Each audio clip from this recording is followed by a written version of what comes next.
All right, looks like we are in business.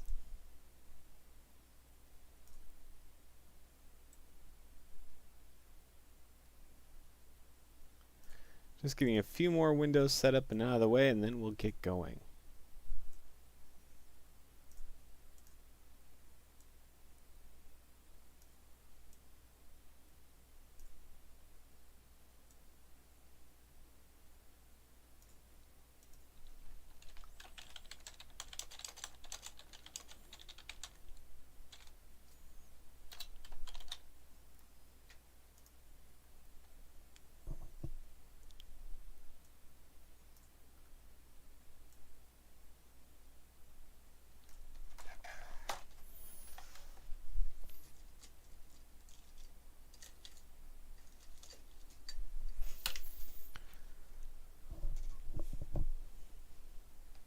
All right, so if you are just joining me, welcome to my live stream. What I like to do during these live streams is, of course, just go hunting for all kinds of different math questions, and of course, chat with you if you're sitting down doing your own math homework. Because sometimes you just need a friend to sit there and maybe walk you through some stuff if you get stuck. If you don't get stuck, that's okay too. I'm always here to just, kind of give you a little bit of company as you're working on that stuff. If I don't have any questions or anything like that, I'm just going to go start hunting for, what I can find and go from there. I have a ton of windows open on my computer right now, so if you want to use the chat box to drop in and just say hello, that's completely okay. I might not get to it right away, but feel free to drop it in there. I'll probably eventually see it as I'm checking various different things around here. So yeah, let's go ahead and switch gears a little bit and see what we can find. Of course, one of my favorite places to start searching for any type of question is I just go out on the internet and see what's out there. This is probably one of my favorite subreddits. This is the cheat at math homework. I'm not necessarily a big proponent of cheating at math homework, but the reason why I really like this one is because the flare is clearly marked whether it's solved or unsolved. There's other math subreddits out there. But at least this one I can see whether people have been helped or haven't been helped. So I like to go to this one a lot. Let's see what we got here. So I'm seeing lots of red, lots of questions that have not been answered yet. Let's see. This one says, how will interest be in this specific situation? I don't know. Let's see what we got here. So person A has taken a loan of $20,000. They have to pay $300 daily for 80 days. And then after 80 days, everything due is paid. So what interest rate did they pay? So 20% per $80 day obtained by solving simply is not the right answer.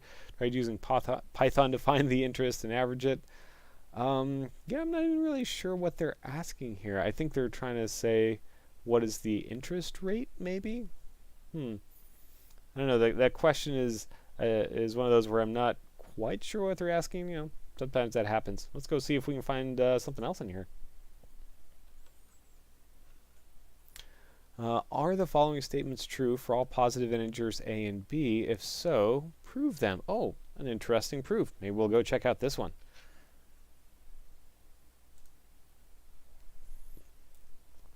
So let's see. The greatest common divisor of a plus b and 2a minus b equals the greatest common divisor of, I think that's a and b, and then something else to prove. Oh, interesting. So when you're looking for like a greatest common divisor, you're essentially saying that you have something that will divide into both of them as the largest thing that divides into both of them. Yeah, let me see if I can switch screens yet one more time and see if you can see what I'm writing here. Nope, that's not it.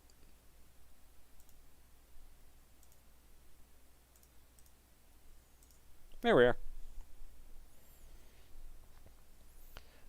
So we're just going to write what we know about greatest common divisors and see what we can do from that.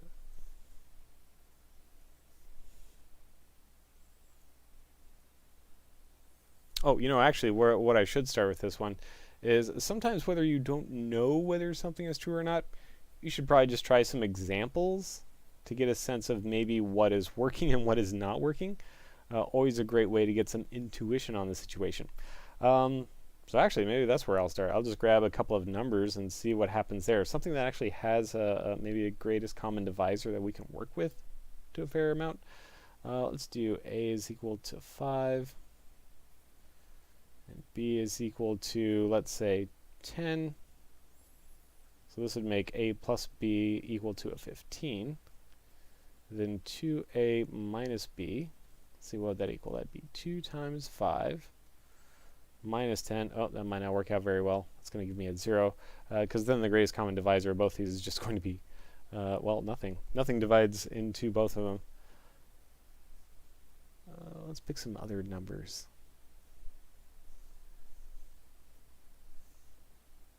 Where'd my eraser go?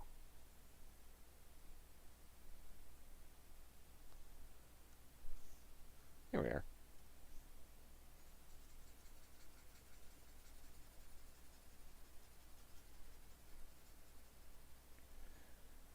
Looks like maybe I need maybe a much bigger number for a if I'm going to get a pretty good example off of this. Let's see, what if I do... See, if I do a is equal to 10 as well, that might work. That'd be 20 and then 10.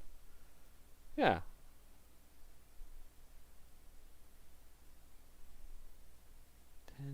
Let's do 20. I don't know why. Just seems like a good idea.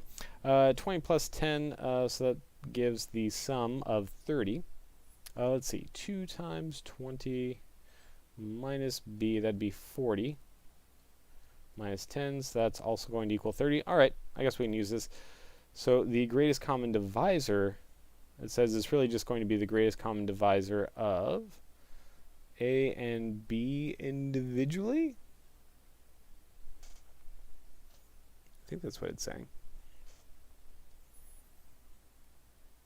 So the greatest common divisor of 20 and 10, the largest thing that goes into both of those would be 10. The largest thing that goes into both of these would be 30. Am I reading this problem right?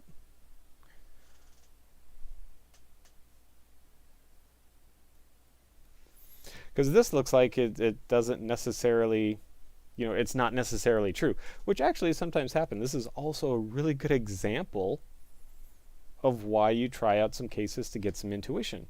Because what this is showing is, this is not necessarily true. If you pick just the right A and B, it's not going to work out. So, you know what? Maybe we'll mark this one. We'll say this one is not true.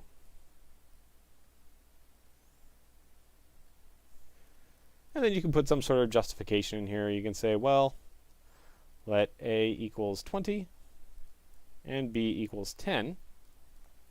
And scroll down here a little bit. Then if you do the first one, the GCD of A plus B and the 2A minus B, this is the same as the GCD of 30 and 30, which would equal 30. But if you take the GCD of A and B, just them by themselves, then that's going to be the greatest common divisor of 20 and 10. And of course, the greatest common divisor of both those is 10. And yeah, now you can clearly see that these things are not always the same. All right, not bad. Let's go hunting for some other questions and see what else we can find.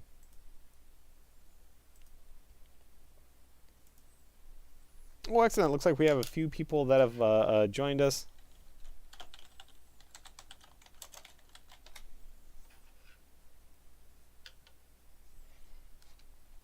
Looks like someone's working on some rate in and some rate out problems. I'm guessing that what you're talking about there is probably like a tank that is mixing or something like that. Those are always some really fun problems that you can, kind of sit down and model and figure out what's going on. Essentially what you want to do is keep track of the amount of, let's say, salt or material that you have dissolved in the tank. Then it actually works out pretty good. Actually, why that topic is fresh on my mind, let me give you a quick primer on exactly what I'm talking about, because it's a little bit better than just doing some hand waving. Let's see, mixing problem. Oh, doesn't like this. Where's my pen? There we are. So for a mixing problem, if you are in calculus and you're dealing with one of those mixtures of tanks, here's really what you want to think of in terms of solving this thing. So really what you're trying to keep track of is the total amount that you have dissolved in water, or the total amount that you have in the substance. But in order to get that total amount, it's going to be a combination of a couple of things. It's really going to be what's coming in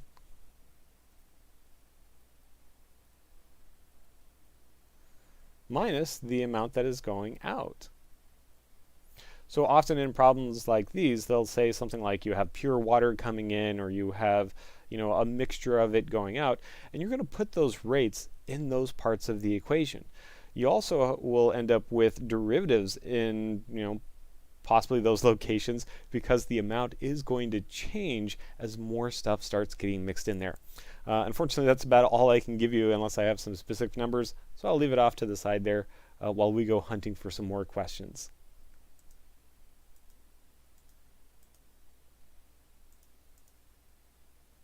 Excellent. Let's see, inner product matrix and cosine of an angle between two vectors. Inner product. They think they, what is that? That's a, I want to call that a dot product. Dot product is what they're working on, it looks like. Let's take a closer look. So an inner product matrix is given as well as two basis vectors, A and B. How am I supposed to find the cosine of the angles between these two vectors? I do not know how to approach this problem. So it's interesting that they're talking about vectors on one hand, but then the other hand they're actually talking about a matrix. Because you can take two vectors and find the angle between them. It is related with the dot product. So I'm not sure what they're talking about with the matrix, but hey, let's go ahead and write down the formula for our dot product, and you'll see where the cosine comes into play. Back to my little whiteboard here. So if you are in a linear algebra course and you have a couple of vectors, let's say you have this vector, I'm going to call this vector A, and you have another vector, I'm going to call this one vector B.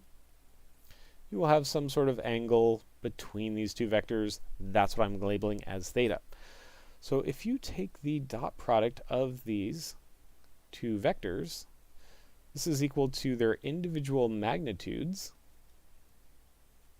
multiplied by the cosine of the angle in between them. So one fun thing that you can do with this is if you really want that angle all by itself, then you can just focus on their dot product, divide by their magnitudes. That'll give you the cosine portion all by itself. And then you can work on getting the angle, isolated by taking the inverse cosine of both sides. And there you go. Now if you actually have those vectors, you'll get that angle just fine. Not too bad. Oh, that got recommended to you? We don't learn about matrices in school? Yeah, interesting. I think matrices are really handy if you're going to be doing lots of calculations. They really are kind of like the tool if you have lots of data or lots of things that you're going to throw into a computer. Really good for storage, but also good for thinking of space or things like that. I don't know. I like linear algebra as a subject. It was kind of a fun one where it kind of meshes a lot of what you know about algebra, but it also has some really fun theory in there in case you're interested. All right, let's see what else we got going on.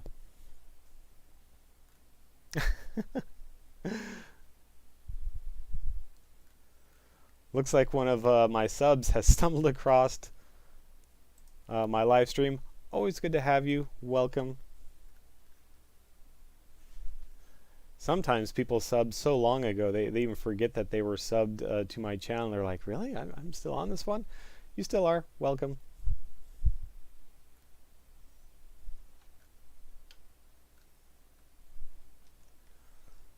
Let's see. Questions about eigenvalues, eigenvectors. Maybe a lot of people are actually working on linear algebra tonight. That's kind of interesting.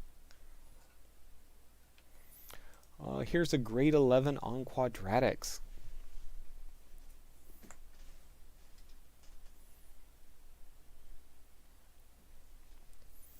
They have to make a video explaining in detail, as well as which I don't know well enough. The question is, for a quadratic function defined by the values below, explain how you know that it represents a quadratic function. B, write the quadratic function in all three of its forms, so standard, factored, and vertex, and identify the features, including domain and range, of the quadratic function and state the transformations from the parent function y equals x squared. Graph the function, making connections to its features. So this is quite an involved problem, all about a quadratic, but it's kind of a good one because it kind of lays out everything that you kind of want to know with a quadratic, especially if you're working with them. So let's go ahead and give this one a try. I'm not sure I'm going to do all of those various different parts because there's quite a bit of them in there. But I think it is kind of a good review of like, oh, how do we do some of these things?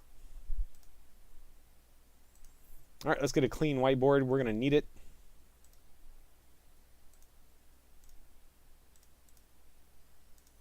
All right, let's see what we got going on here then. Oh, if you're just joining me, welcome to the stream. Maybe you're working on some homework. Maybe you're just wanting to see me go through a few problems. Doesn't matter. Always good to have you. Yeah, let's see what we got. So we are currently working on a quadratic problem. The function itself, if we want to write this down, this is f of x equals ax squared plus bx and then plus c.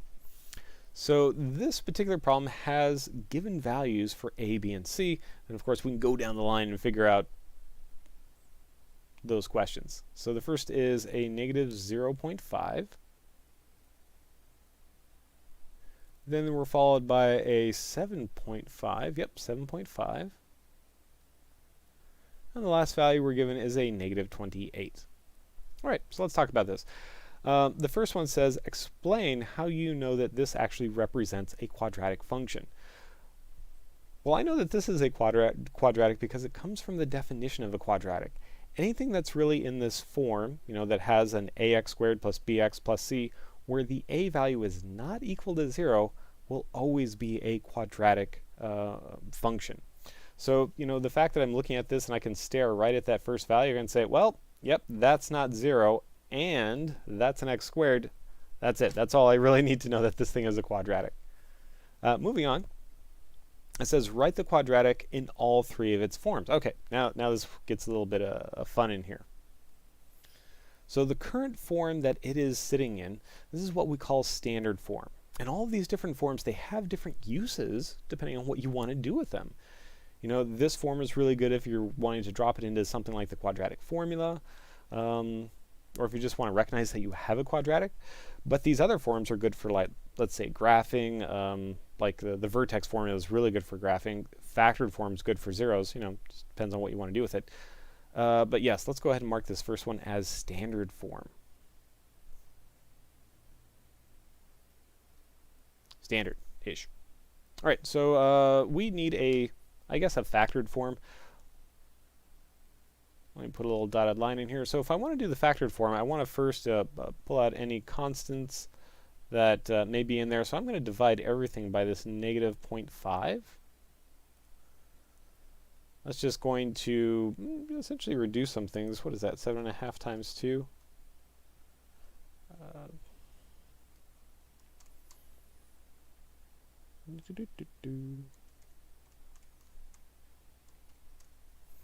Yep, and that's times 2. So if I'm taking out the negative as well, then I'll just be a minus 15x.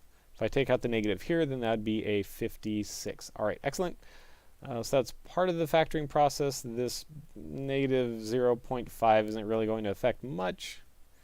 But now I want to think of two numbers that, multiply and give me the 56. But somehow they add to give me like the 15 in between. So what do we got? What do we got for 56? 56 divided by 2. 2 and 28. So 56 divided by 4. 4 and 14, no. 56 divided by 4, let's see, what goes into 56? It's do a little factor tree. That might help. 56, we got 56 divided by 4. So we got 4, 14. What is that? 2 and 2. 2 and 7. Okay, so we got a few different things here. 8 and 7? 8 and 7. Those would combine to give me 14. No, 8 and 7 will be combined with 15. Okay, that might be what we're looking for. All right, let's give that a try. So I'll go with, let's see, they both need to be negative. Oh, yeah, okay. So minus 8 minus 7. Okay, so 7 times 8 equals 56. We got that. Outside and inside, those would combine to give me the 15. So that's looking pretty good. So this is actually completely factored, and we will mark this as the factored form. Excellent. So now we just need one more form to go. We need the vertex form. Now the vertex form starts off by, factoring out that negative 0.5, but you also want to work on completing the square so you can see the x value. So I'm going to move this up just a little bit. I'm going to start it off in pretty much the same spot, but we got to do some completing of the square. So this is kind of neat. All right. So if we want to complete the square, then essentially what we want to know is, what would I have to add to this so that it factors into two terms that are exactly the same. Of course, there's a whole process for this, a really simple process. You just take this middle term here, you're going to divide it by 2, and you're going to square it. And that's the number we're looking for. It really is as simple as that. And I got my little calculator here that I can quickly crunch through these values. So this gives me a value of 56.25. So that's the number that needs to be added so that the square will be complete. And you can see we almost have it. We have 56, but we're missing the 0.25 piece on the end. So I'm just going to add 0.25 and subtract 0.25, and that'll give me just that little bit of extra stuff that I really need in there. I'm going to do this in a different color. That way I can just really keep track of this. So I'm going to say plus 0.25 minus 0.25. I have to add and subtract it. That way I'm not like messing up the original problem in any way. And then you'll see how I handle the little additional piece that I added over here. All right, so what do we got? We got negative 0.5. We got an x squared minus 15x. Here's my 56.25. And this extra piece right here, what I'm going to do is essentially just distribute through by this negative 0.5 and kick it outside of my parentheses. So negative times a negative would be a positive. So 0.5 times 0.25. So I'm getting a plus 0.125 on the outside. Okay. Not too worried about that. I'm just going to leave it out there while I focus on the rest of this. Oh, welcome. Looks like we have someone from India. Always good to have you. Welcome. I'm always like super impressed when I'm doing math videos and I get all kinds of comments, and I see how far and wide some of those videos have gone, and it always kind of warms my heart just a little bit to know that I'm helping people in the far corners of the earth. So yeah, welcome. All right, so anyway, we got to do some completing the square. So the additional piece that we added in here, that's just to make sure that the completing the square actually works out. And now we actually get to the factoring process. So this piece, now that we've written it out, will factor. And what it factors into is this middle term divided by 2. So 15 divided by 2 is what, 7.5? So 7.5, I'll put that right there.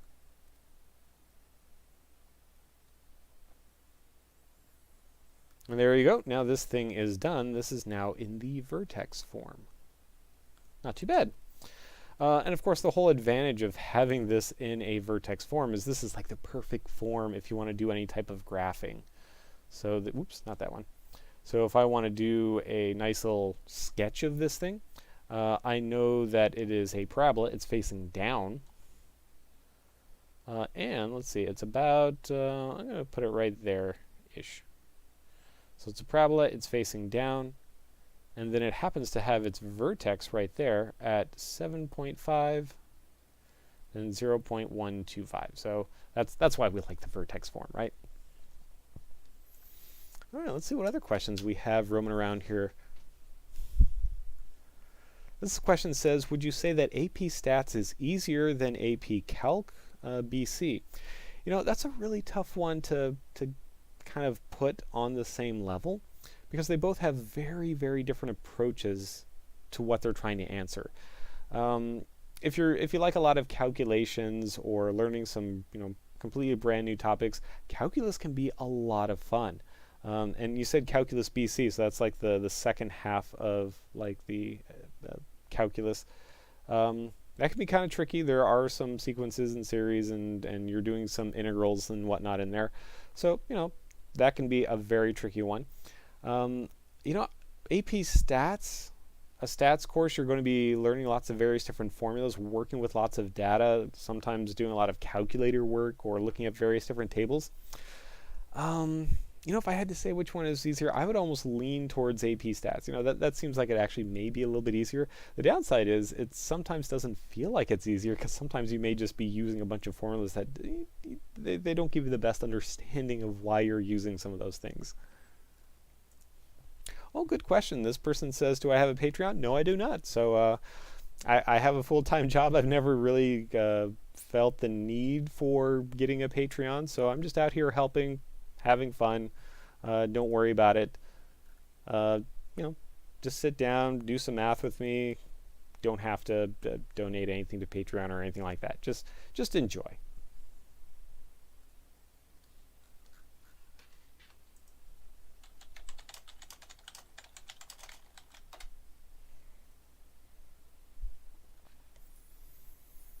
All right, so I think that answers a few different questions about this one. I don't think I answered all of them, but that's okay. Like I said, I might not go down the entire road of all of this. Let's see. You can get a lot of the features once you have the various different forms of this. The domain is going to include all real numbers. Range is, again, all real numbers. That'll be true of all quadratics. Since they are polynomial, the inputs and outputs will include everything. Except for the range. The range does have some restrictions. I misspoke. So you can't get any number out of this. I can get the negative numbers all the way up to 0.125, but I can't get anything bigger than that. But the domain you can put in anything you want. In terms of transformations, they essentially took an original x squared. It's negative, so it's been flipped down. It has a 1/2, so it's a little bit wider than a normal parabola. And of course, it's been shifted to the right and it's been shifted up. That's what we can get from the other two values. So those are just some ways that you can start off with a parent graph and do some transformations to get this one. Anyway, let's go back over to the internet and see what else we got going on. You are welcome. Looks like someone found my calculus videos. Those were a lot of fun to make, especially, sometimes you're in the weeds, you're trying to get through the nuts and bolts of how some of those calculus things work. And sometimes you're just trying to absorb the big ideas and be like, what are they talking about? So I'm glad you found those. I'm glad they helped out. That's why I make all of my videos, is just so they help someone out there. And it looks like they found you. So that makes me feel very warm and fuzzy inside.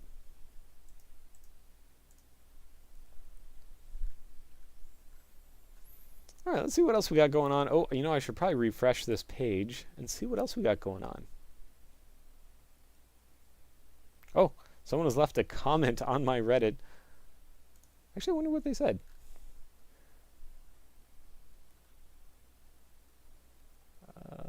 I can't even see. Where is the... Oh, it's just an automated bot. Okay, well, we won't worry about that.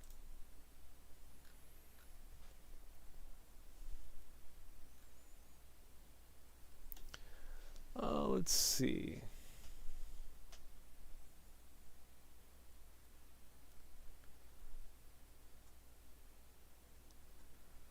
Ooh, good question. This one says, do I have any Laplace transformation solution videos? I don't, and that'd be kind of a neat one to put down. When you do something like a Laplace transform, a lot of it is taking a look at your differential equation and seeing how you can turn it into an algebra problem, essentially solve that. And then the output, then you have to use the inverse Laplace transform to turn it back into the actual answer to what you're looking for. So I don't have any of those on the site right now, but I'm going to make a note. Those ones are kind of neat, especially when you're kind of like using those tables and trying to figure out how they work or what you want to do with them. And then of course some ways to make it just a little bit easier, because those tables can be a little intimidating.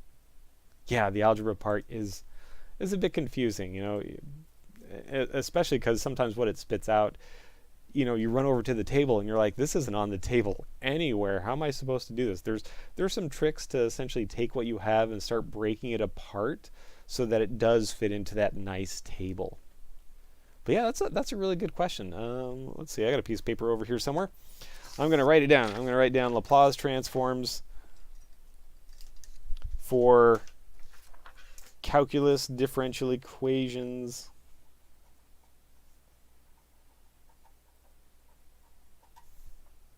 And of course fun, because, why do it unless you have just a little bit of fun out of this? Oh, here's one. This one looks like it may have been solved, but this one is a really kind of a cool problem, so I'm going to do it anyway. This one says, how do I convert fractions into repeating decimals? So this is interesting because not all fractions are repeating decimals, but there are some fractions that you can turn into a repeating decimal and vice versa. So it's kind of fun to do this. Let's see, I'm going to need a new whiteboard here. Let's trash this one. And let's see, let's do a green background. The green background seems appropriate for this one. This is kind of like a numbery one. Yeah.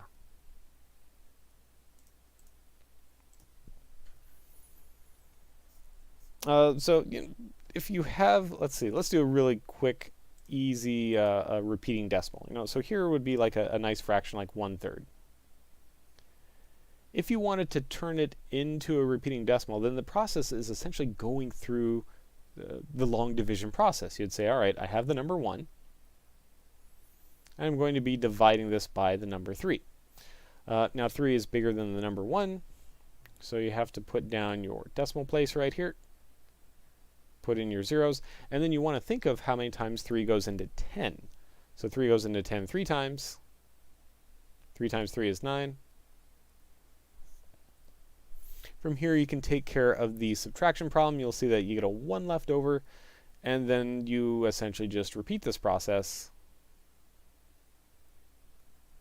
But of course the key for this being a repeated decimal is the fact that you're always going to get like the same number, or the same pattern is going to happen again and again. So you see we got that 10 in there. We just had it last time. It's going to happen again. So this we're going to say is going in 3 times. We'll put down the 9. We got a 1 left over, and we continue on. So when you're turning something into a repeating decimal, you're always watching for that pattern to kick in, and you say, oh, I know what's going to happen from here, and then you just carry it out. Thank you so much. Looks like someone has dropped in a $5 from my super chat, or I think that's what that is. Actually, I've never seen that show up before, so if that's what it is, thank you so much. I really appreciate that. Actually, I don't even know what to say other than thank you.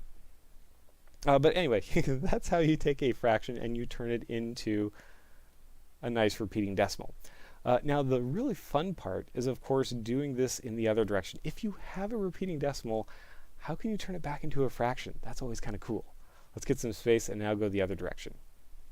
And let's do it with a decimal that maybe we haven't seen before. Let's do something like 0.232323. So it's that 2-3 part that's repeating over and over again. And I want to figure out what fraction this is. One way to do this is to think of how you can change the number by a little bit, by multiplying it by just enough so that you can kind of cancel out the repeating part. I'll show you what I mean. So here I have the number. It has this little block of 2 numbers that's repeating, so just like this little section's repeating. So if I multiply this number by 100, then I can get a similar number to what I started with. So 2, 3, 2, 3, 2, 3. So this is the same as my original number, but I've multiplied it by 100. Yeah, I'm going to label this as 100 times my original number. Now, when you compare this with the original number, whoops, so that's 0.23, 23, 23, you know, repeating from there, dot, dot, dot, dot, dot, dot. Then what you can see is if you subtract these two things, that repeating decimal is going to go away. So all those 2 3s are gone, and so I'm just left with a 23. On the right side of this, I have 100 times my number, I have my original number, I subtract those, and I have 99 of my number. And so this, as a fraction, if I want to solve for that original number and get it all by itself, you can see I can just move that 99 to the left by dividing, and it will tell me that the fraction that this thing comes from is actually 2399. Now that's kind of the long way of going about this problem, of really starting with a repeating decimal and turning it into a fraction. The quicker way is you would see how many blocks it's repeating, and you just divide that by that many nines is what you do. That's the shortcut to this entire algorithm. So let's see. Yeah, let's get a little bit of space here near the top here. And let me show you what I'm talking about. So if I have a number, no, I already used that one. Let's get a number like 0.537. 537. So I have this block of 3 numbers, 537. That's really what's repeating. I want to turn that into a fraction. No worries. I can see that it has this block. The numbers are 537. It's being repeated in blocks of 3, so I'm going to divide by that many 9s. And then that's it. That would be the fraction that represents this repeating decimal. So, nice and easy. Oh, looks like we have a few more questions that have come in. Yeah, let's talk about those questions and go from there. Some of these look like calculus questions, so I'm going to change the background of my little whiteboard. I like orange for calculus. Don't know why. It's always been that way. This question says, isn't a rate of change just taking a derivative of a function? Well, I'm going to say sort of. It depends on what type of rate of change. Because there's an average rate of change, and then there's an instantaneous rate of change. If you're taking an average rate of change, then you are saying how the function changes, but that's more closer to a slope or a secant line between 2 points. If you say instantaneous change, then you're talking closer to a derivative. That's really what you're after. But, you know, enough hand waving. Let me show you what I'm talking about with some nice pictures. I like pictures. Sometimes it's a really good way to get these ideas across. So I'm going to draw the same function twice, but we're going to approach it in a couple of different ways. So let's see. There's one function. This is what we'll call f. And I'm going to try and, it kind of looks like the same one. Close enough. We'll also call that one f. So let's suppose I'm trying to measure how this function is changing. I'm measuring how it's changing between point A and point B. So, you know, point A, it had this value, and at point B, it had this value. So what I can do, let's say, I should probably mark these. F of A and F of B. So we can see that between those 2 points, the value of the function has essentially gone up overall. Yeah, there was a time where it dipped down for a little bit, but then eventually it went back up. So overall, it's been going up. So the way I can measure this is I can find the slope of this secant line. And what I'm really doing is I'm measuring the change in the value of the function. So I'm taking f of b minus f of a, and I'm dividing it by the change in my inputs. So this will be just b minus a. And you want to recognize this as the average change in the function. So how much has it changed on average? Average change. So no derivatives are involved there. That's just like algebra, just calculating how much is like changing and stuff.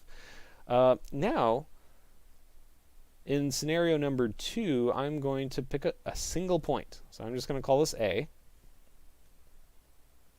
I'm going to mark this as f of A. And I want to figure out something like the instantaneous rate of change. Now here's the thing, like in that one instant, if I'm only looking at that one point, then how can I really say things are changing, right? It's just a single point. I'm not really going up or down. There's nothing to compare with. But the key is what you do is you look at the average rate of change and you essentially slide one of those points closer to the other one, and you're continually like looking at the value of that and seeing if it gets close to something, some limiting value. So that's what's going on here. So this will give you a tangent line. Oops, maybe I can draw a tangent line, maybe not. Okay, we'll say that's a tangent line. It's close. And the slope of that tangent line is going to be our derivative. So I'm going to label this one. I'll just label it as f prime at a. But I could also write the limit definition of it. I'm not going to do that. We will say that this is instantaneous change. So how quickly is that function changing at that one instant? So yeah, that's a very interesting question. Those two things are different.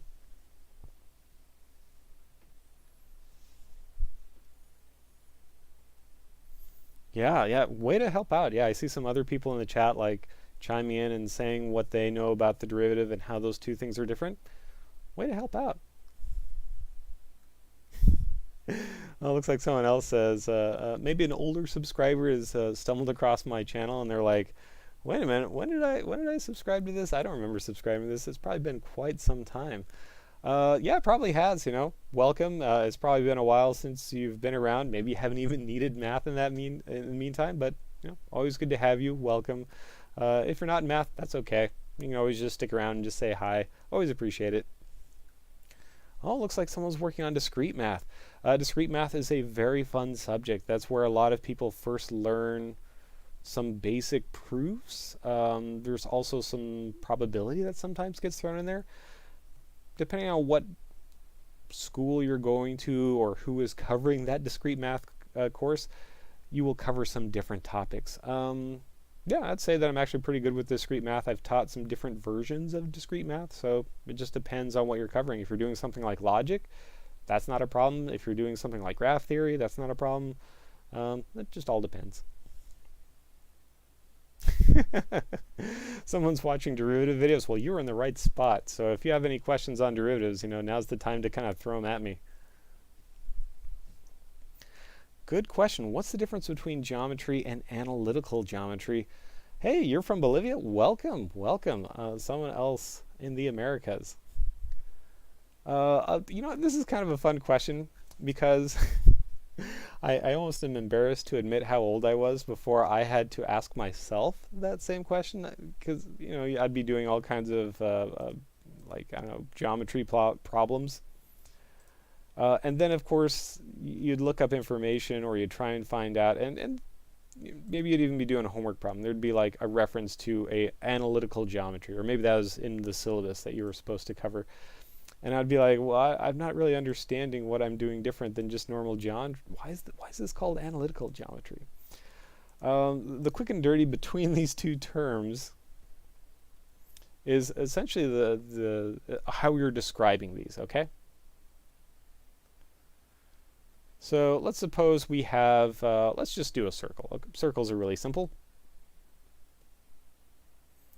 You can talk a lot of information about a circle without ever having to mention its equation. You can say, yes, it has some sort of center point. I'm going to call this A. In fact, I'm not even going to give it a Cartesian coordinate because that's closer to analytical geometry. So here's a circle. It has a center. All the points away from the center would make up the circle itself. It has a radius.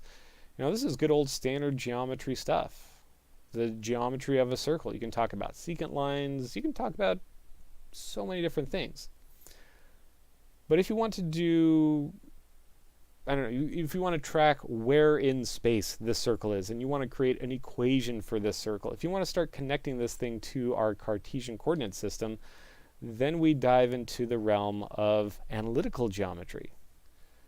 And that's where the confusion sometimes gets. It's like you're not really changing the circle. The circle is still going to be the same. You know, maybe it has a center point. I'm still going to give it a name of A, but you know, I'm going to give it coordinates now. I'm going to say, well, the center is located at 2, 3, and I'm going to give it an equation. So it's going to be something like x minus 2 squared plus y minus 3 squared, and then I'm just going to give it a radius of, let's say, 2.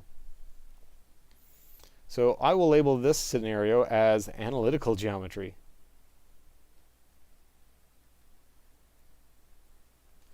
So if you're looking at your syllabus and it has some sort of, I don't know, topic in there that says, hey, we're going to be covering analytical geometry or something like that, it means that you're going to be looking at some very familiar shapes, parabolas, circles, hyperbolas probably, but you'll also be looking at the equations associated with those things, and definitely looking at the questions of you know, how those things are put together.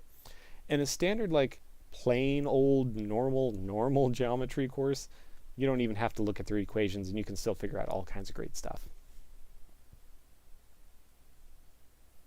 Oh boy, we got all kinds of questions coming now. I don't know, something shuck loose in the chat box, and now we gotta start tracking down what's going on in there. Oh, wow, looks like someone has an exam on the Fourier transforms and equations. Do you know much about this? You know, someone else was asking, no, they were asking about Laplace transforms. I know a little bit about Fourier transforms. They are very interesting. Probably, you know, not enough off the top of my head. I'd have to go find one of my math books to really give you some good information. But actually, now that you mention that, I will write that one down as well. Fourier transforms. I'm assuming that you're probably from like either a calculus class, maybe a Calc 2, or a, let's see, could be a differential equations class or a heat transfer class. Those are all great classes that will use a Fourier transform in there. But they're all very good. Yeah, it looks like someone else.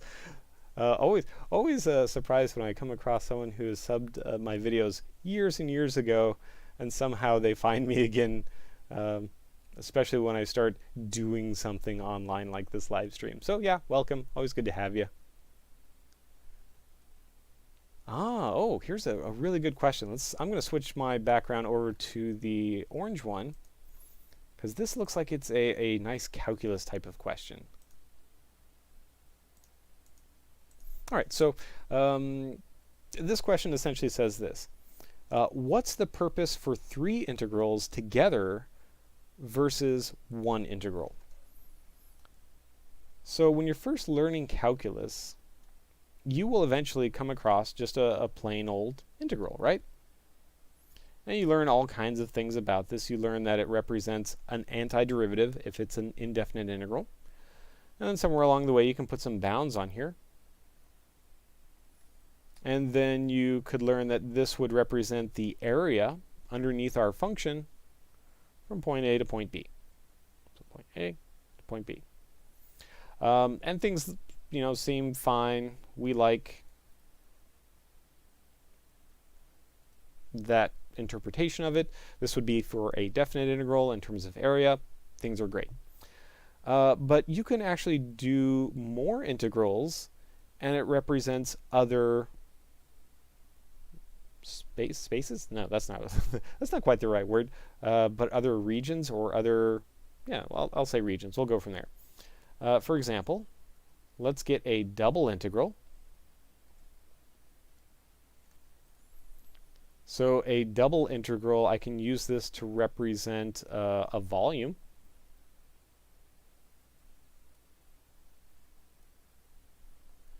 I'm going to create a little box here. So this box is made up of A to B on one end, and it's going to be C to D on the other end. So this is another type of definite integral, a, b, c, d. And then the function itself lives above this box, so it's kind of like this sheet in space. So what this integral is representing is the volume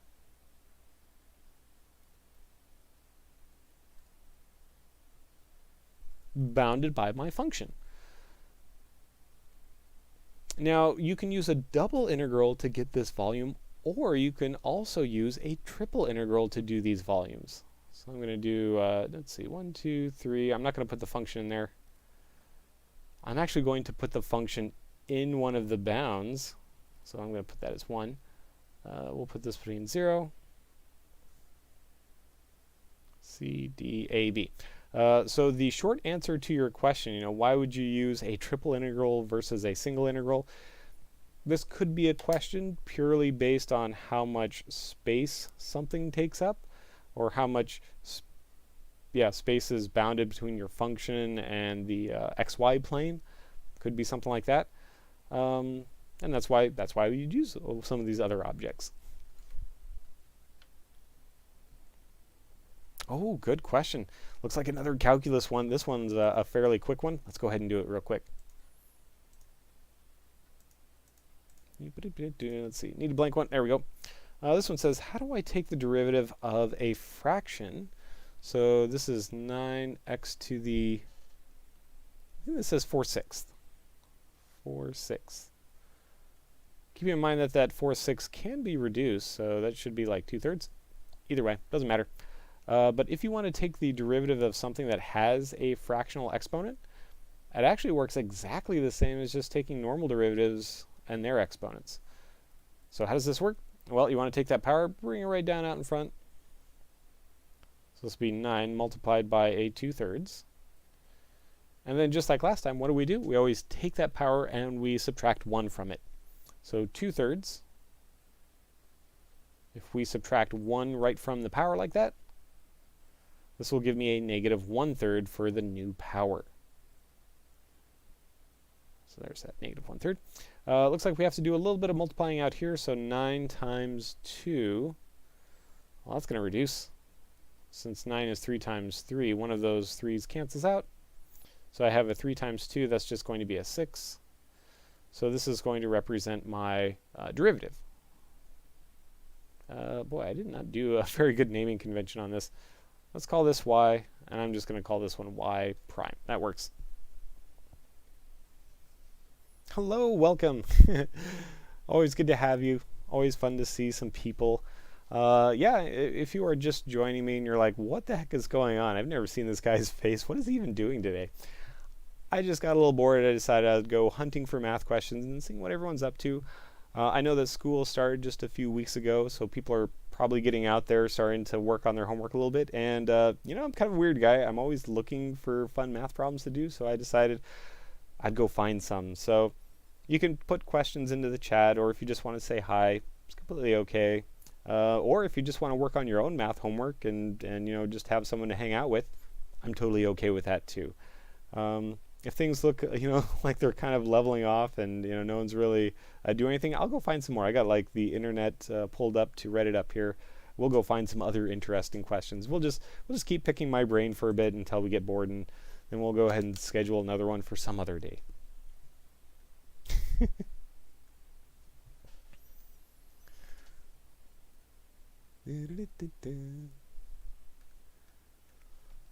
Let's see, just wanted to say, thank you for help for a couple semesters ago. You are most welcome. Of course, that's why I like doing these videos, is to help people out as much as I can.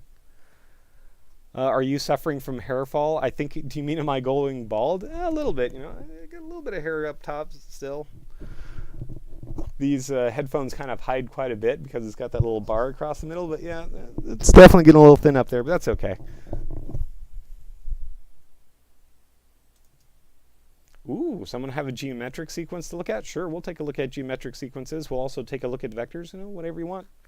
Ooh, maybe I'll refresh this page here and see if there's any new ones that have showed up.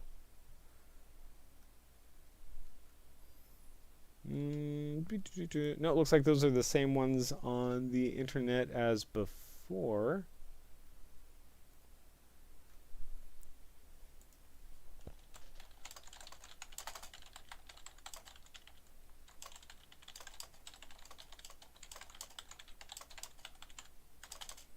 You know, I just remembered maybe a great way if you really have like an involved question and you're like, how do I send it to this guy?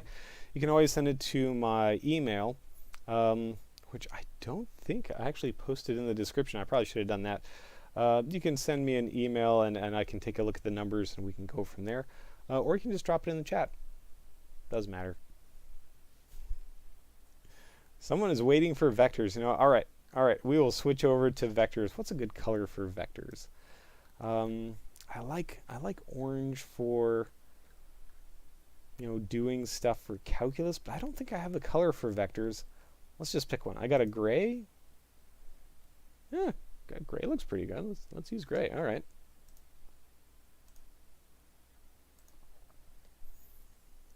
All right. So what do we want to know about vectors? Vectors are fun objects. Sometimes we first learn or get some intuition about vectors by looking at arrows. But depending on what course you're in, you quickly learn that vectors don't always have to be arrows, which is kind of a very interesting idea to think about. Other fun part is all the different notations you'll see for vectors.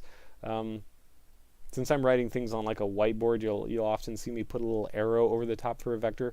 But if you're looking at like in a textbook, they'll use like a bold-faced font. So they'll have something, but they'll make it like super dark and thick. So I guess that's another way you might recognize you have a vector, but I don't want to have to double over everything that I have. Let's see, there's one more. What is the other way that I've seen? Oh, those are the two big ones that I can think of for vectors right now. But anyway, yeah, the first way that you start learning about vectors is you think of them as directed arrows. But essentially, they're something that have a magnitude, they have a direction. If you have them in standard form, you can describe their terminal. They're like where they're actually pointing to.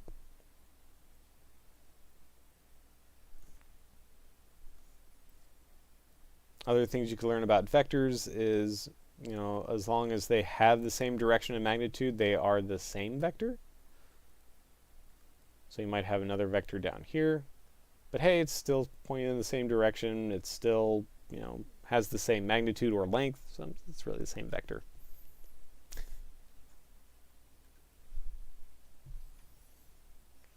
Someone is at, let's see, UTRGV College. This is a shout out to Caitlin. Thanks for joining us. You know, hopefully you're just working on some math homework. If you have questions, you know, post them. If not, that's okay too. What's my age? My age is probably too old. I'm too old to be on live stream for YouTube, but that's okay.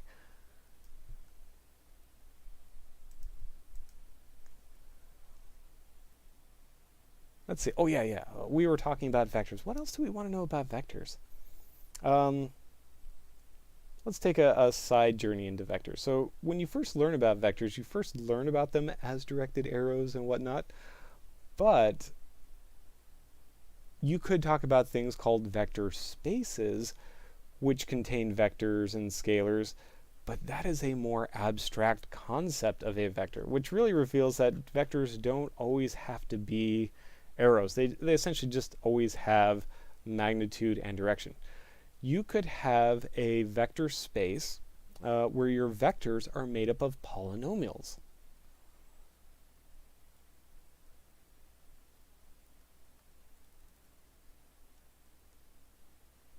So I'm going to say vector as a poly.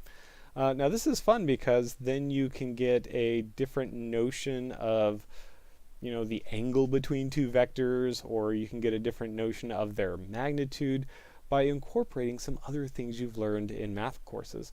For example, this if you're talking about polynomials as your vectors, then you can often use integrals to define stuff as your dot product, or even to start defining your what is it?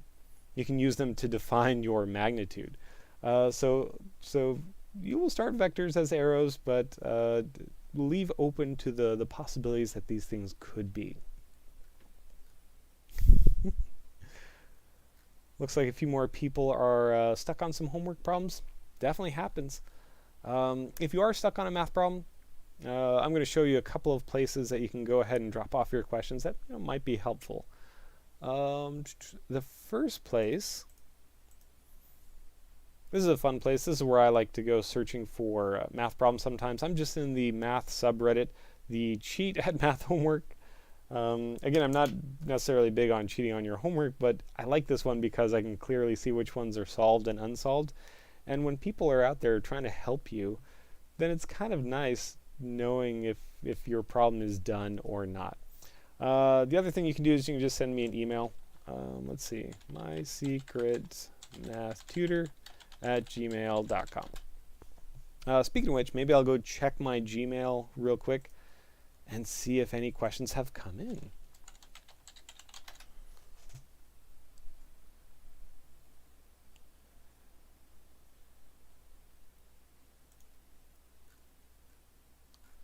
Nope, no questions have come into my email inbox.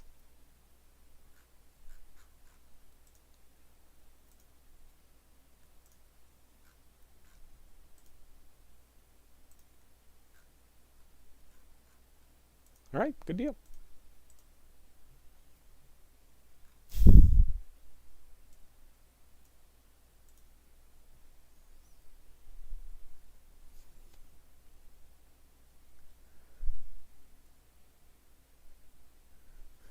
Let's see, what else we got? Vectors. Oh, someone wants to know what country I'm currently in. I am currently in the US. Though the fun part about, being on the internet is, you could be anywhere. And math is one of those subjects where, we sometimes learn things a slightly different way, but it is all the same mathematics. So it's one of those rare subjects where I think we can all kind of help each other when we get stuck on stuff. It's fun going through the various different famous mathematicians and finding that you can find them in all corners of the globe. There are some wonderful mathematicians from everywhere.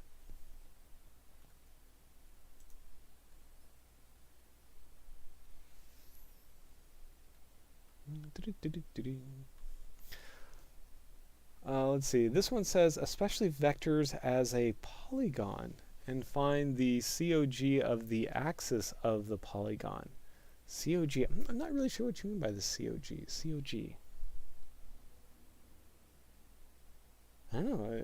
Maybe you're working on something like abstract algebra there? Huh, I don't know. How young am I? I am almost 40 years old. I'm not 40 years old. I'm technically still in my 30s.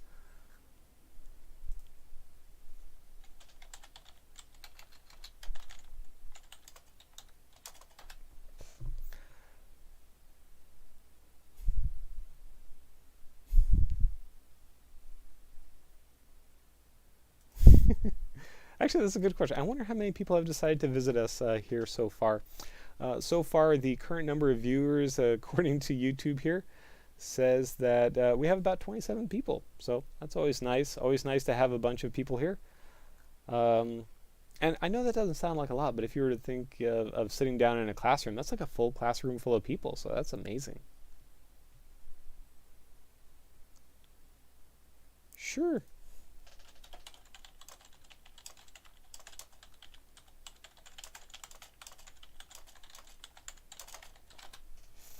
A few people in the chat are asking if I will solve specific problems. Yeah, give it a try. If you can describe it as best you can, you can drop it in the chat, or you can send it directly to my email. Either way, if it's a fairly good description, I'll take a good look at it. Timothy's doing some hardcore calculations, trying to figure out the ultimate answers that they can.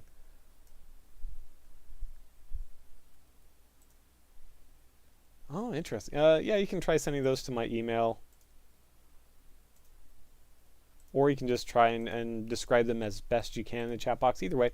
Or you can even use the Reddit subreddit here.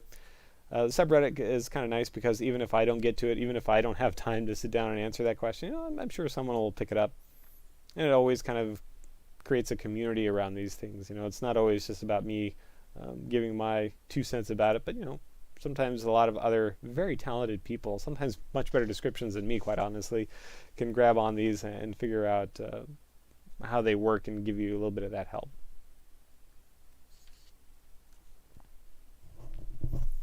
All right.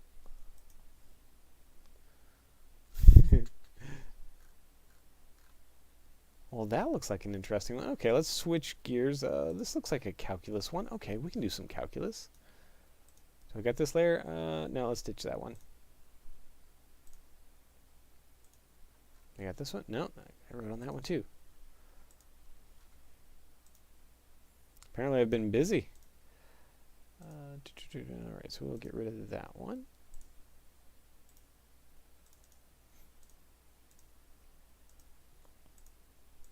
Okay, so let's switch over to our whiteboard. Let's see what we can do with this one. All right, so this one gives us a very specific function, which is always nice to work with. So this is f of x equals 4 multiplied by the logarithm of x. So I don't know what we're going to do with this yet, but if I wanted to just start sketching what it looks like, all of our logarithms have this nice little curve to them. The 4 is just going to stretch this out a little bit, make it maybe a little bit taller than normal, but this would be the basic shape. And of course, this happens to go through right there at 1, 0.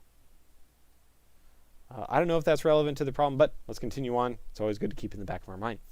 So what we want to do is we want to estimate the derivative at 1 using a positive difference quotient. Sounds good? So what is the derivative of this thing at 1? So they want you to estimate this. So you could actually go through and find the exact value of this, but instead they're wanting you to estimate it using the difference quotient, which we'll do, but let's first find its exact value, because that's always a good thing. So here is where it happens to be talking about this, so right at 1. And the derivative would, of course, be the slope of this tangent line, which I am having a hard time trying to draw tangent lines on my little electronic board. All right, we'll just pretend that that is tangent. Close enough. So the way we would find this is we would first find the derivative of the function. So the 4 is just a constant. It's just going to be there. The derivative of a logarithm, what is that? That is 1 over, I think 1 over x multiplied by the natural log of 10, because that'd be our base. I better double check that. It's been a while since I've done one of those derivatives.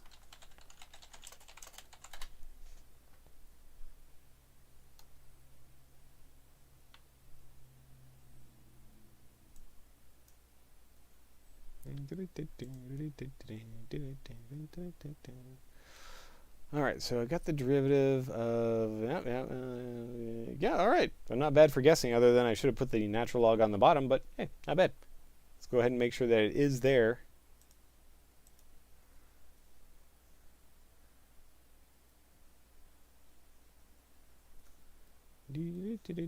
So that is the natural log of 10. All right.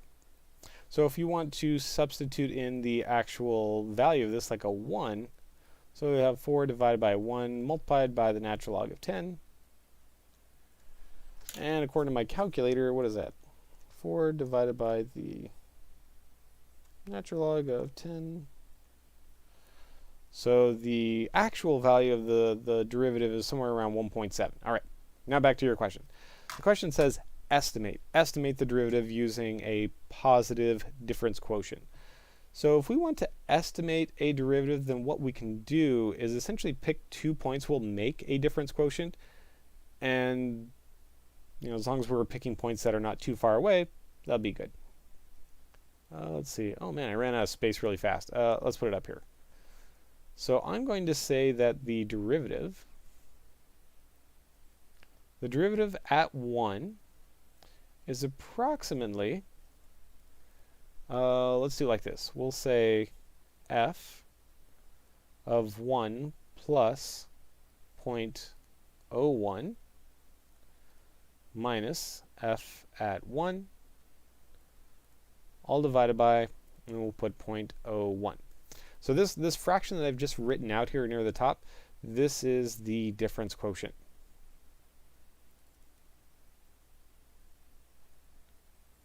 But what it's really doing is it's just finding the slope between 1 and 1.1 is really what it's doing here. So what we need to do is we need to plug these values into our current function. So 4 multiplied by the logarithm of 1.01 minus 4 times the logarithm of 1, all divided by 0.01. Something like the logarithm of 1, that's a nice value. That's just going to go to 0. And then let's see, if I divide by something small like 0.01, then that's the same as flipping and multiplying. So this, let's see, tens, hundreds, so what is that? 400 log of 1.01. So this is approximately the derivative at 1, but of course not quite the same. Let me plug this into my calculator and see what we get. Log of 1.01. And sure enough, you'll see that it is very close to my other value that we did calculate, 1.28. I'm going to write out a few decimals so we can really make a good comparison with this thing. Right, so this was my approximation using a difference quotient. So the actual derivative was 1.737. Oh yeah, see, they are actually fairly close to one another. So you can always use the true value to kind of compare with the one you're trying to estimate if you happen to know the true value. The only difference is, here in the derivative we're finding a tangent line, but in this one up here, we're technically using a secant line. So let's see if I can draw a picture of this. So here's like 1 point. I'm going to really exaggerate this. This is where the other point is. So that one's at 1. This one's at 1.01. So we're finding the slope between those 2 points. And it's not quite the same slope as the tangent line, but it is close.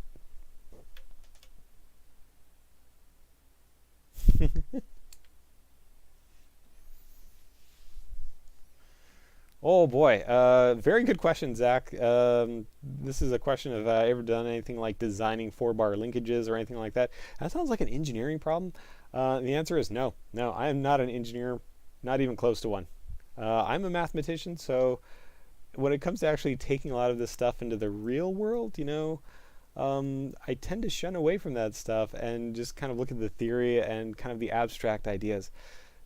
There is some sort of fun play between those two things. I'm an applied mathematician, if you must know, but I really like the applied stuff that deals with algorithms and how we can make computers do a bunch of these calculations.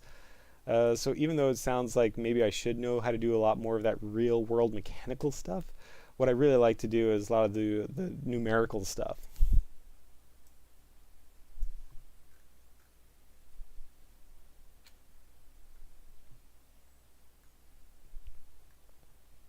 Yeah, no problem. Yeah, the difference quotient is not as bad as it. Maybe we'll talk about the difference quotient for just a little bit because it. I don't know. They should really do some better marketing on that. I don't think sometimes math teachers, math professors will give a good explanation of really what you're doing with the difference quotient, but I think a picture is worth 1,000 words. So yeah, let's go ahead and take a look at this and talk about what the difference quotient is trying to do. So we need a function to play around with. I'm just going to call this f. And you need 2 points, A and B. You know, these are usually numbers, but I'm going to keep things nice and generic. As soon as you put them into your function, you will get some sort of output. So this is f of A. This other one, let's see, put it into the function, you get some sort of output. That will be f of B. So I think I had something very similar where we were doing something like the average rate of change. And you can build that formula just by subtracting your y values and then dividing by your x values. Okay, so that's the slope. Now, how is this related to the difference quotient? What's the big difference here? In the difference quotient, you're kind of resetting some of these names so that you have better control for sliding one of them closer to the other one.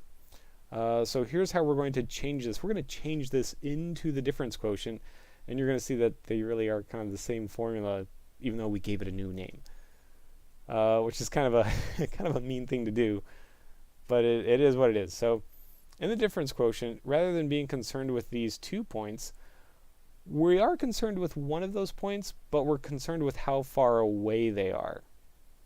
And how far apart they are usually gets a number as well, so these happen to be a distance of h away. But we're still kind of anchored here at point A, and we know that it is some distance away at h distance. So this first point, instead of writing it as f of b, I can say, well, I'm at f of a plus some sort of distance of h. So I'm really just giving that b a new name. Minus f of a, so that's normal, that's, you know, no change there. The b, you know, I'm going to give this that brand new name again, so a plus h minus a. Now, we couldn't do a whole lot of simplifying on the top, but the bottom, actually, you can do some simplifying. You know, you got the a, you got the minus a, those two things can cancel out. So this turns it into, I don't want to write it there. Let's write it over here. This will turn it into f of a plus h minus f of a. And then the bottom, we have the h. So you can see through these steps, you know, as you're going along renaming things, you get this other fraction, which is still the same description. The same picture still works just as good. But now we're just going to give it a new name. I'm going to call this one the difference quotient. And that's it.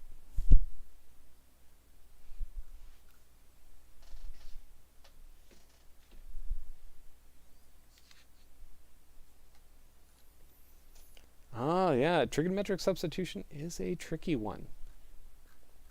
Yeah, if you have some specific ones you want to send my way, you know, feel free to do that. Or describe them as best you can in the chat box. I can always take a look at them as, you know, there as well. Not bad. That was a fun question. You know, that it's little things like that that always, I don't know, they always seem odd. Like, why are we giving things a new name?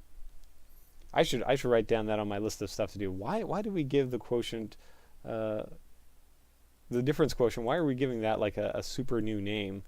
Why don't we just keep calling it like the slope? I don't know.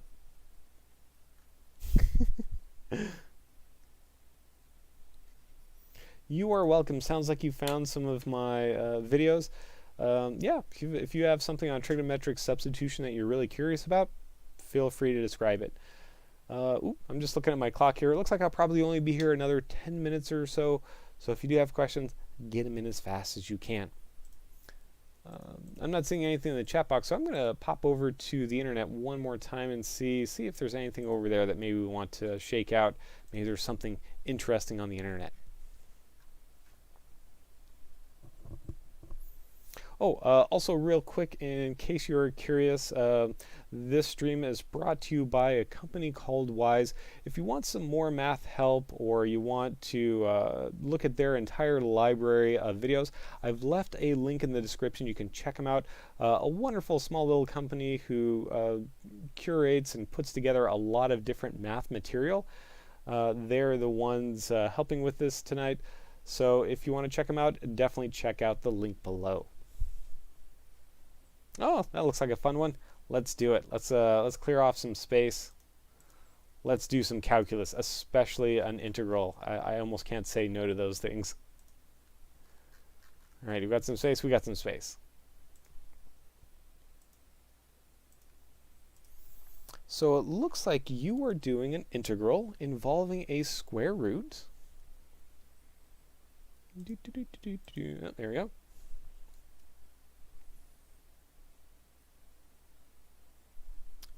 And this is integral of the square root of x to the fourth plus 1. Excellent. So yeah, this definitely falls under the realm of trigonometric substitutions because all of these have, I guess, a specific form to them. And depending on the form, that really dictates what we want to use. Let's see. So this particular form, this is the one that we want to use a tangent on. Truth be told, I always forget what the three forms are, and usually I have to either look up the trigonometric formulas or just look up a table for these things, which is what I did really quick. I'm like, all right, it's got a plus sign in there. What do I need here? This one says tangent. So the form, this is an a squared plus x squared, which is kind of what we have here. Yes, the x and the value are reversed, but there's a plus sign in between there, so that doesn't really matter. We will use the following substitution, a tangent of theta. Now, you may also be wondering, like, what do we do about the squared part? I mean, ours is to the fourth, and this one's squared. That's actually not a problem. We can do some quick changing around of our variables. In fact, I'm going to rewrite this so we're on the same page. I'm going to write this as x squared, and then I'm going to square it. So it really is the same, and that'll help me figure out what I'm going to use as a substitution. All right, so what do I want to use? I want to call the x squared, we'll set that equal to a tangent of theta. So I'm taking this value in here. That's what I'm setting equal to my tangent. My value for a, that's the 1. So 1 times tangent is just tangent. That's why I'm not necessarily writing it. That's off to a good start. Okay. So if I'm going to use this as my substitution, then of course I need to do the derivative and figure out how that gets worked in as well. So let's do that. So I need to take the derivative of both sides, right? So I can say a 2x, what is that, dy dx. Derivative of tangent is a secant squared. Actually, I'm going to write my, what is it?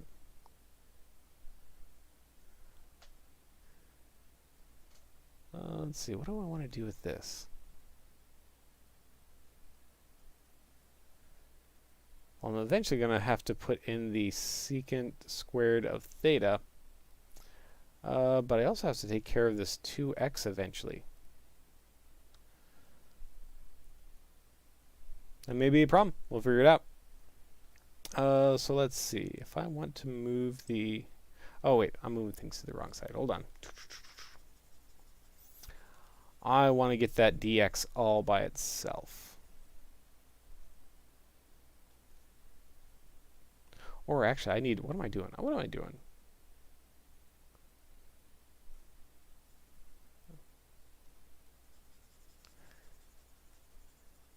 That's not it. I'm taking the derivative with respect to x.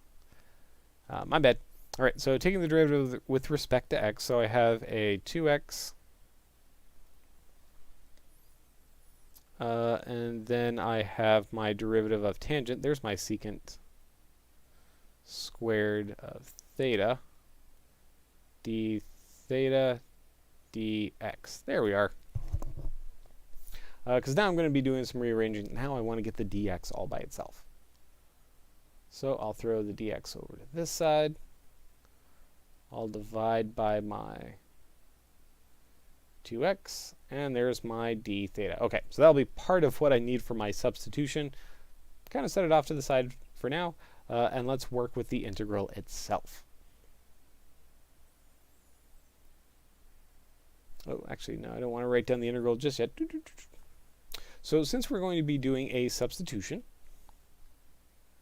this is what we're hoping is going to simplify immensely, is really take care of that square root. So what I'm going to do here is essentially play around with the Pythagorean identities a little bit and see if something a little bit easier will shake out thanks to replacing an x squared with a tangent of theta. So here's my square root. We're going to say that this is tangent squared theta, and we have a plus 1. So here's where the Pythagorean identities now play a bigger part. So what is it? Sine squared plus cosine squared, that's all equal to 1.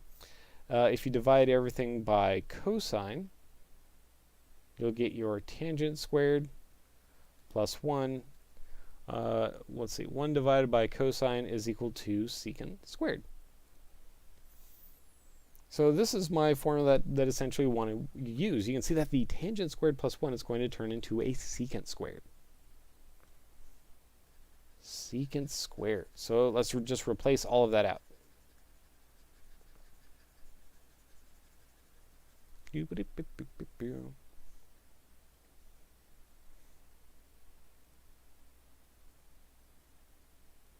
Right, so all of that is going to turn into a nice secant squared of theta.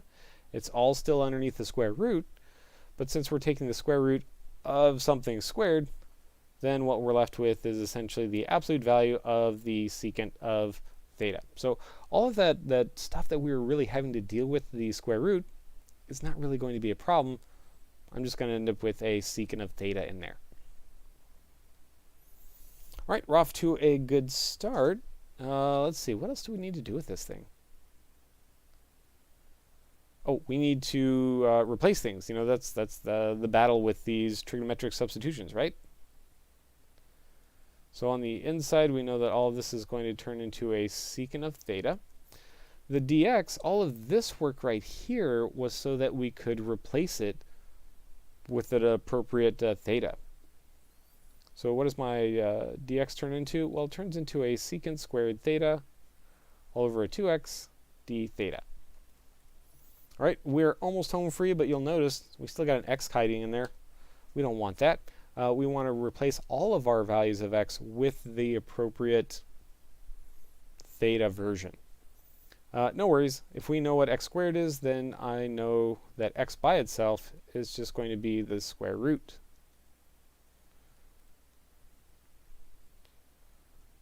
So we'll replace that as well.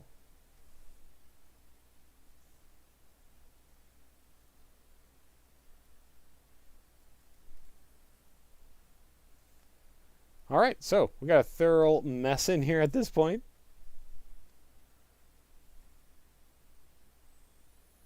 But this would be like the trigonometric version of this one, I guess.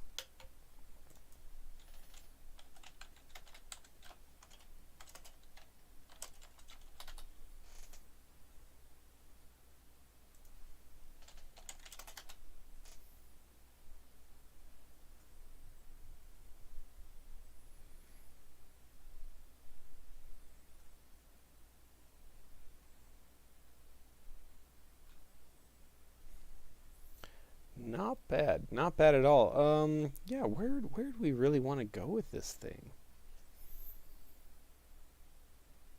Well, if we had some certain assumptions, like if we knew that secant was always going to be positive, then we could start to combine it with our other secant that we had.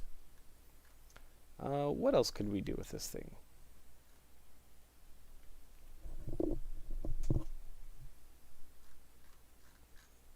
I think that's about all that I can think of off the top of my head. Oh, question says, why not keep the 2x and the dx together? It's just, let's see. When I'm usually doing something like a substitution like this, I like to get the integration variable all by itself. It's just something I like to do. But yeah, you don't actually have to. Oh, yeah, that's right. We could use another u substitution. I could go ahead and let u equal tangent of theta, and then that would, eliminate the secant of theta. Though I wonder if we did a u substitution, would that, that might actually work out, doing a u substitution and then doing the trigonometric substitution, doing like one and then the other. I kind of like that idea. Let's play around with that. I'm going to, let's see, what am I going to do? Let's go ahead and hide this. Nope, don't want that.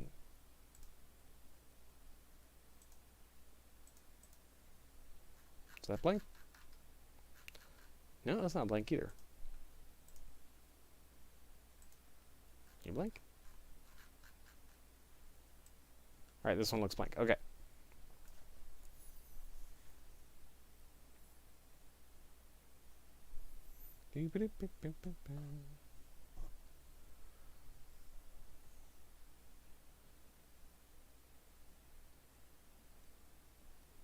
I wonder if we can do a u substitution first, and then move on to the trig sub.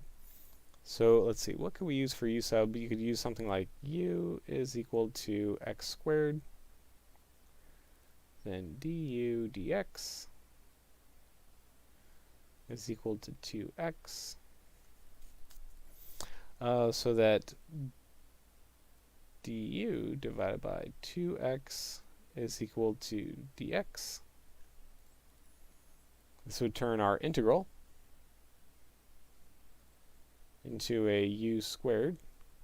Wait, is that a minus 1 or a plus 1?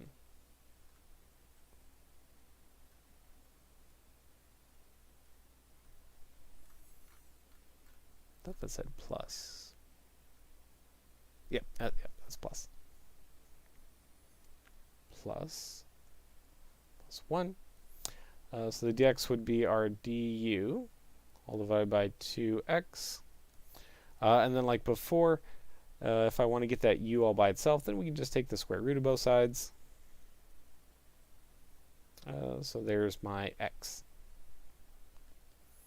So 1/2 integral u squared plus 1 of du, all divided by the square root of u. Which I guess we could write it like this.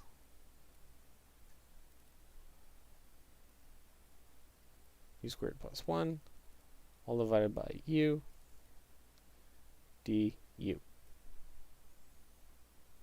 All right, we'll go with that.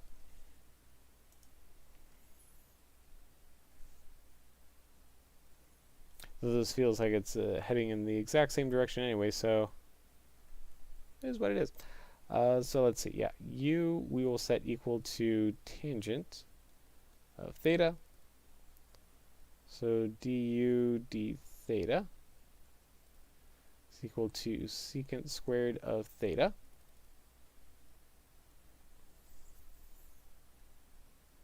Like before, on the inside of the square there, that's going to turn into a secant squared, because I have a tangent squared plus 1, so secant squared.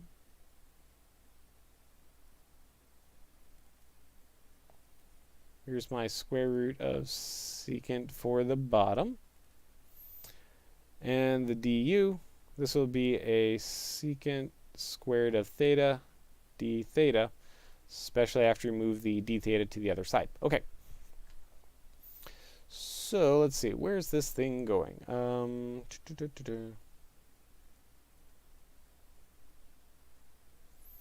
Well, both of these are under a square root. So you'll have your secant squared theta all over a secant. So one of those secants is going to cancel out.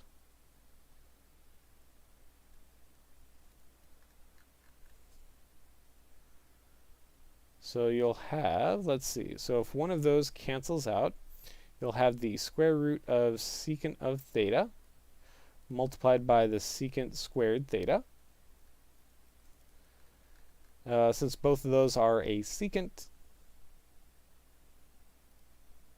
I guess you could combine their powers? Yeah, why not? So that'd be secant of 2.5. What's 2.5?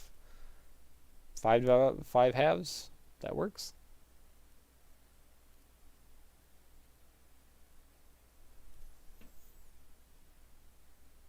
All right, so we'd have that.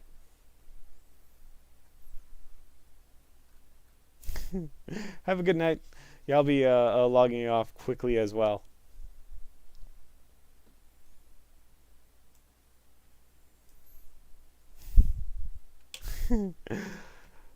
Yeah, this one is definitely looking like a mess. I wonder if this one actually has a nice, good closed form or not. And it is with the plus, right? Because if it has a minus, it looks like that one's actually a lot easier. But if it has a plus, then it's not looking so good.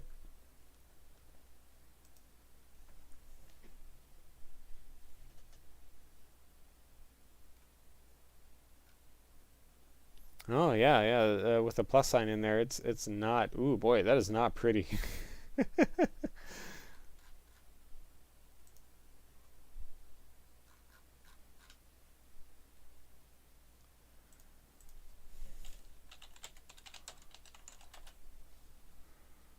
Let's go check out Wolfram Alpha and see how it does.